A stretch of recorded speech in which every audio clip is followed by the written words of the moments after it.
What stranger will you never forget? When I was in elementary school I fell through ice. A man who was walking his dog saw me fall and rushed to the shore. I frantically swam back to the shore. I was only about 5 meters into the pond, so it wasn't a long way. But it took some with soaked winter clothes. When I reached the shore, the man pulled me up by my jacket. It would have been difficult to get up, as there was a steep incline. I didn't thank him, because I was in shock. But I bet he knows I was grateful. And 20 years later I still hope I would had thanked him. I was doing tech support and my customer was so happy with my service she offered to marry me to her daughter. I politely declined. I was waiting for my appointment with an optometrist when an old Haitian man walked in with grocery bags. Thai receptionist knew him, so he walked up to me and proceeded to ask me riddles. When I finally got the answer to one, he reached into his bag and gave me a Snickers, then left. To this day I'm really curious as to what would motivate a man to become a wholesome riddler. The gentleman in a business suit handing me his umbrella in the middle of a downpour. We just were passing each other on the sidewalk. Our eyes met and he just handed over the umbrella with a "here ya go." Never saw him ago. I had a similar encounter when my oldest was a toddler. He went to daycare in the downtown area of our city. We took the bus, then the subway, and then walked to daycare. Didn't have a car. Then I'd get back on the subway for a few stops to go to work. One afternoon, it was pouring. I'm by myself, holding a €2, his backpack, my work bag, and trying to book it 4 city blocks to the subway station. No hands left for an umbrella. A businessman, prob a high-priced lawyer, based on the area, walked us all the way to the entrance of the subway station, holding an umbrella over us the whole time. I encountered a lot of nastiness commuting with a kid that year, but we also met with random kindness from strangers too. The foreign exchange student and his parents who walked past my park bench on campus and dropped his passport. I chased after them to return it, and his mom started screaming at me in broken English like, "Why you have his papers? Why you steal his papers?" While the kid and his father looked like they were going to die from embarrassment. An Irish guy, not in Ireland, who spoke with such a strong accent that I couldn't make out a single word. To this day I question whether it was just a prank. I was on a tram and I didn't have a ticket, and the ticket inspectors came on. I got asked to have my ticket seen and I said I couldn't find it on me, and he said he'll come back so I can look for it. There was a stranger sat on the seat behind me who had a ticket. He gave it to me and he got off at the next stop. Guy gave me his ticket so I wouldn't be issued a fine. I am a ticket inspector and believe me, we know people are doing this. And if I turn around, I do it so you can get the stranger's ticket. I was at a pool bar at a resort in Jamaica. A British lady next to me asked me the most random question, which turned into a nearly 3-hour conversation. The question: what is a redneck? It was a lot more difficult to explain than I thought it would be. I didn't realize that was an unknown concept to a lot of Brits. I used to walk to school at around 7:30 am every morning during high school. Each morning through 9th and 10th grade. I used to pass an old Asian man in a sweater and sweatpants. He used to jog every morning, and we would always briefly see each other at the exact same time. Eventually we were familiar with each other and we would exchange good mornings and a smile, and carry on. The last time I saw him was at a supermarket, and it had been quite a while since I had seen him during my walks to school. When we made eye contact, he got so happy and smiled and waved and introduced me to his wife. She was just as kind as he was. As I continued my walks in the morning until graduation, I always hoped to run into him again and see how he had been. I guess I grew attached to him or something. Unfortunately I never saw him again after that. And from time to time he still crosses my mind. I hope he's okay. He used to be the highlight of my days when no one else could smile at me. I was driving down south with my girlfriend. We have a blowout so I put on the donut. The donut blows out while we're exiting the very next exit. So that we are maybe 19 and at least 100 miles from anyone we know at a gas station in the middle of nowhere. I'm thinking on what to do next. And probably looked like there was something wrong, so this older man offered to help. He drives me 20 or so minutes to a junkyard to get a cheap tire. Then he puts the tires on the rim with no more than a pry bar and some soapy water. Had a compressor on his truck, so he aired it up and I put it on. And we went on our way. The lady who told me I looked great in blue. And that it was clearly my color. To this day, if I'm deciding between shirts to buy or wear, I'll go with blue. That compliment was about 15 years ago at least. When I was super overweight, I was just starting to work out somewhat regularly. Being morbidly obese at the gym is terrible. I have never felt more eyes on me before in my life. I was on a treadmill, grinding out some inclined walk light jogging. And a super fit girl got on the machine next to me. This was all pre-COVID. She did a short warm up. And before she got off the treadmill, she turned to me and gave me a high five and told me to keep it up. It was so encouraging to have that support when I was used to getting stared at by everyone else in the gym. Her small, kind gesture went a long way. When I was younger, I went grocery shopping with my dad. As we were walking, an old man stopped us and handed both me and my sister a shiny $1 coin.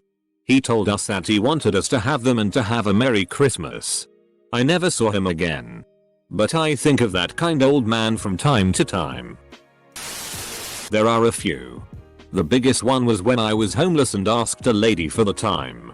She told me and asked if I wanted to share her sandwich and the paper. She was the first person to treat me like a person. Like I was worth something in years. I never got her name, but I will remember her fondly for the rest of my life. I know that you'll never, ever know what a difference she made in my life. Just that one simple thing she did and the humanity she showed me changed my life. I got sober just a few days later and completely turned my life around. One person, one smile, one kindness that you may never think of again in your life can change someone else's life beyond measure. My lost wallet was returned in the mail. The anonymous stranger sent it back at their own expense. $9.75 postage, with all the money, credit cards, driver's license, and other items intact. Nothing was missing. A note enclosed read: "Please do something kind for a stranger whenever you have the opportunity." In college, I was dating a girl. I really loved her. But I realized that we were incompatible and we had to break up. So I downed a handle of vodka by myself in my dorm. I was drunk as, but still feeling tired. So I decided to head to the bars and drink some more. I actually don't remember if I made it there or not. But I remember getting off the bus from having come from the bars and was too wasted to continue the relatively short walk to my dorm. I decided to just lay down where I was at, which was quite literally the gutter next to the railing. Luckily it was an empty gutter, but a gutter nonetheless. This complete bro dude comes by and sees me laying in the gutter and helps me up. He helps me walk back to my dorm, and on the struggle there he asks me what's wrong. I explained the situation.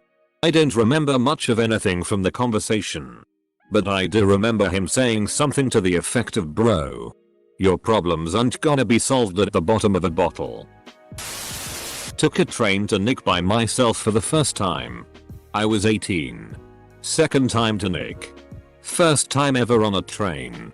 I told the kiosk lady that I'd never been on a train before and asked if she might give me a quick rundown of what to do. Another train station employee was nearby and was so interested and amused that I was taking a train for the first time and was alone. He walked me through what to do, down to the smallest detail. No judgment. No meanness. He was just a guy with a silly disposition, delighting in a young person's naivety, breaking up the doldrums of his week. I aspire to be that way when people ask me for help. Thanks, Frank P. You were a peach. I was in the university library with a really bad cold. Super tired and wanting to go home, but desperately studying for my upcoming exams really late at night. I thought I was alone. But a stranger came by my desk with an unopened pack of strepsils. He then told me my health was the most important thing I would have on this earth and walked away before I could process what had just happened. I wanted to thank him for his kindness, but I never saw him again. I was fiddling with my camera on a train platform in Melbourne, Australia, trying to take an artsy shot of the trains or something. I noticed through my viewfinder a guy about my age, early 20s or so at the time, full on flipping me off on the train on the opposite platform. I lowered my camera, laughing, and flipped him off back. He laughed. The train started to pull away, and I waved, and he waved back. Australia. My dad is a truck driver. At the time he was probably about 55-56. It was a long time ago, I can't remember, and we were waiting for a train to pass. So there was then this black guy that looked rather homeless, and he knocked on the glass of our truck and he said something along the lines of, "Can I give you something for your grandson?" And pulls out this model freight train. I was by myself in a restaurant bathroom with my screaming newborn baby. As his cries intensified, I started to crumble, knowing that we somehow had to walk all the way through the massive restaurant as the bathroom was tucked away in the back. A woman close to my age walked in. I apologized for the crying, and she immediately smiled and responded with, "Don't even worry about it." On her way out, she walked up to me and my baby and asked if this was my first. I responded with a yes. She was not a mom herself, but immediately became empathetic to my situation. After a few minutes of conversation, I told her that I was nervous about walking my crying baby through the busy restaurant. She looked at me and said, "Let's get you out of here." She then opened the door and walked behind me, softly rooting me on all the way back to my table. She had no idea how much I needed her in that moment, and I'm forever grateful. My son was a week old and had to go to the doctor. I had severe early onset postpartum depression, and I hadn't slept more than an hour at a time since his birth. I locked my keys, phone, and son in the car. This incredibly wonderful older couple calmed me down, called CAA, parked beside my car and sat with me until the tow truck came and unlocked the car.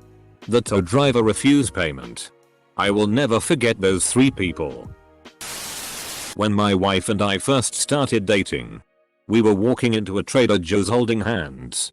This elderly woman looks at us and says rather loudly, "Cute couple alert." My wife and I still laugh about it. It's been 12 years at least.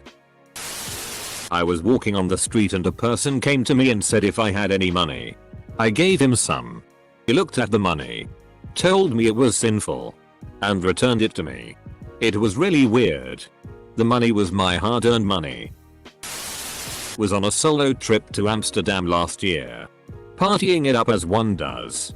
Was at a bar having a few drinks, and a gorgeous British woman a seat or two over from me, mid-20s, grabs my arm. I'm a very gay looking man, by the way, and starts going on about how good it is to see me.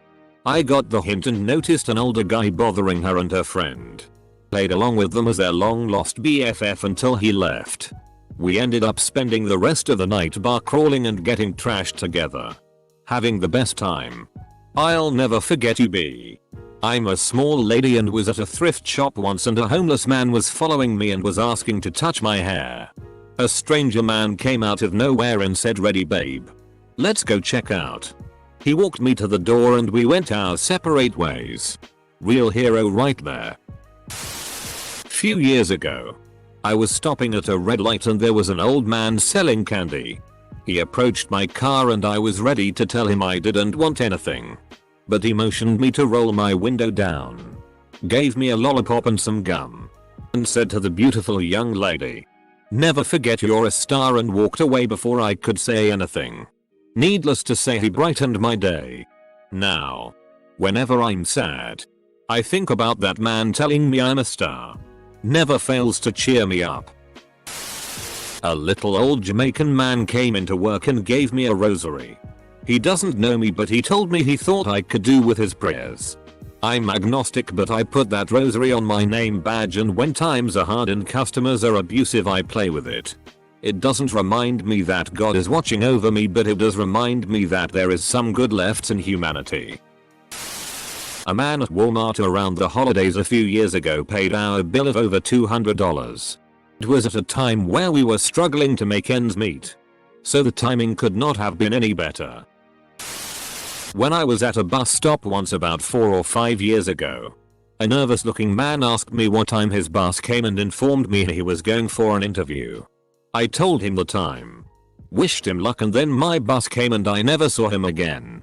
The reason he stuck out to me was because he reminded me of that part in Roald Dahl's The Twits, where he said that even if a person is ugly, if they think happy thoughts, the happiness shines out of their face and they will always look lovely. This man was extremely ruddy, had a large moustache and very large teeth, but he was so polite that his positivity shone out of him. The woman who pulled over in the pouring rain and talked me down off the railing of a bridge over a Florida highway when I was 18. She looked like she had just left a business meeting, but she stayed with me for probably an hour. No umbrella, no raincoat, car still running, listening to me, offering words of encouragement. She truly believed that God had a plan for my life and it wasn't supposed to end that night. She finally convinced me that suicide was a permanent solution to a temporary problem. I'm 51 now. I still haven't figured out what God's plan is for me, but I'm starting to believe she was right. I was in the laundry with my dog and an old man with his dog approached. Our pets met and the man said, "When Jesus said love your neighbor as you love yourself." Only the dogs understood it. After that we had a small chat. Then he left and I have never seen him again. A prisoner on a Greyhound bus. There were 2 of them, but I remember one specifically. Apparently, they send prisoners who are transferring from max to minimum security on Greyhound buses. They didn't have a guard or anything. And from what she said, they had no motivation at all to run. She had already served 5 years and only had 6 months left. She tried to run. She would serve at least 10 more years. I was 17 and pregnant, and completely broke. I was starving and scared. My life was in shambles, and everyone in my family had abandoned me. She bought me food and was kind to me. She was old enough to be my mother, and I really wished she was. She didn't judge me. She just bought me food and drinks and offered kind words. I really wish I could find her and repay her kindness. A translator I met in Iraq. He had worked with the Red Cross through the Balkan Wars of the 90s and had been taken prisoner half a dozen times. The last time, he was beaten so badly that the nerve damage cost him the use of his right arm. It was 90% immobile. After 10 years without the use of his right arm, a surgeon offered to operate on him, with the understanding that if he failed, they would just amputate. So he went under the knife, not knowing if he would wake up with a working arm or a stump. After 5 years of physical therapy, learning how to use his arm again, he signed up to work as a translator in the war in Iraq, because he saw how many innocent Iraqis were being killed by American forces due to the communications barrier. When I met him, he had been there for 3 years, while his wife and 2 kids were in America. I always try to be a good person, but I know I'll never be as good as that. A fine young man on the bus I took to Orlando. So SI. And we started talking as we waited for the last long leg to Orlando.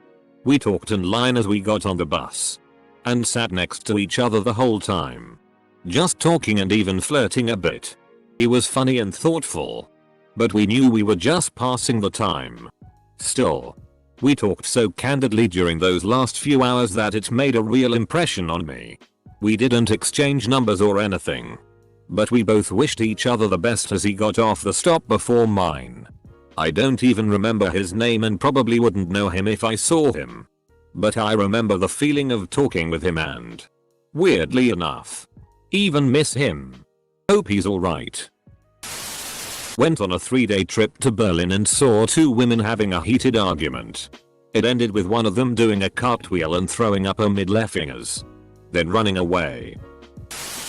I went down to a veterinarian pharmacy I had never gone to about a year ago in the summer. I had a lot of time to wait for the prescription to be filled, first time customer. So I couldn't call ahead, and so I went to the nearby shopping village. They had a public piano there. I've played piano since childhood and recently tried to sing and play at the same time. Knowing that nobody knew me around, I started to play and sing American Pie 'Cause Who Cares. A woman was just walking by and stopped and started singing harmony. Also started up Piano Man and she sang along with that as well. We sang and played together for a good 15 minutes before I had to return, but that was just a spontaneously magical encounter. I learned she used to sing at clubs. And I told her I used to play in jazz bands. We had a good time together. And I doubt we'll see each other again, but I'll never forget her. I know this will be lost to the comments, but I cannot forget this lady. I was the closing cashier at a grocery store when a very tired looking lady came through. I'll never forget what she got because she got a steak and some seafood and a frozen bag of Arby's fries. I was just trying to make light conversation and said something along the lines of looks like a good time. And she just in a hollow voice told me that it was the first thing she was going to eat in days because her son had just passed away and this is a meal he would have liked. I talked to the lady and found out more about her son. He was around my age and had died of cancer. She went on her way but would come back to my register when I was working. When I left, I told her it was my last day and she asked me for a hug. Never saw her again but I think of her when I see Arby's fries and hope that she is doing okay. I was in my freshman year of college and while alone in my dorm room a light fixture fell on my head giving me a concussion and a major gash. After being taken to the hospital and getting 10 staples in the scalp and simultaneously being diagnosed with a raging UTI, I was dumped in the parking lot with glass in my hair and blood covering my face and 15 miles away from the campus at 2 AM. This was before Uber and I didn't know who I could call to help me. A female cop drove by and offered to take me back to campus. Along the way she stopped at a CVS and paid for my prescriptions out of her own pocket. Once back at campus she made sure I got back to my room and let my RA know what had happened and to keep an eye on me. I truly don't know what I would have done without her. I was freshly 17. New to the area. It was very rural. I didn't have my wallet. And I was bleeding and concussed. I will forever be grateful for her help. The guy that helped me the first day of my internship to find my building, get my ID and all without even asking him, and a girl that was looking for me the day I accidentally dropped my passport in the airport's restroom. Back when I was like maybe 6 or 7 years old, me and my big bruh, maybe 10 or 11, were out playing and saw this cat that was being thrown around by some other kids. We took that poor cat away from the kids and with the help of 2 other girls we went around asking people if they wanted the cat. It was a stray in pretty bad condition. We were running out of people to ask until we found a woman who took the cat. The woman said that her cat had recently died and that she was still mourning its death. Was in a Las Vegas Italian restaurant. When the waiter comes and brings food. Talk about how good the food is. Note I was 7. We start talking. Learn her husband works as a journalist. Says she hasn't met a kid or person as nice as me that day. Give me a free dessert because of how nice she was and cause I complimented the chef. Best day of my life.